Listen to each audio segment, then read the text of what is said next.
they're trying to go so much further, Mm. right? They're trying to go so much further than we know where Bitcoin Cash at in terms of transactions can process, block sizes, all that. And my response to a lot of it, I'll start with me, is that I think they have a pretty toxic. Uh, I don't know. It just seems like a toxic place to be. There's been listed on some of the exchanges. Craig Wright is a pretty eccentric person to be related Mm. to. And then they try to propose this. When Bitcoin Cash, it can't right now currently scale to be the reserve currency of the world Yeah. yet. But so for me, it's a philosophy of, do we grow to serve the current state of the network, or do we grow right now to become the most powerful network if the world were to change like that? Yeah.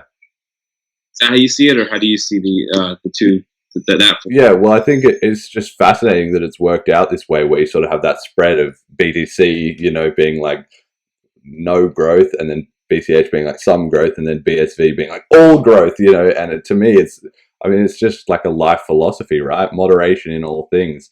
And there's no need with the BSV like camp. Is there really any difference if Bitcoin Cash has 8 megabyte blocks or 800 megabyte blocks today? Like, there's not enough people using the network, so being focused on that and sort of trying to be like, look, our blocks are the biggest. It's like, it does not matter. Like, if you can have as much upward capacity as you want, the whole point of having a limit is, the historically in the early days of Bitcoin, when Satoshi put in the limit was to sort of stop spam or protect the network from being DDoS. But then it was set way above the actual usage. So it was just kind of like, well, we're going to have a limit because probably some sort of limit's a good idea, but we'll just keep it way ahead of usage so it never impacts the actual practical running of the network. And that's exactly the strategy that Bitcoin Cash still has. So this whole BSV stuff,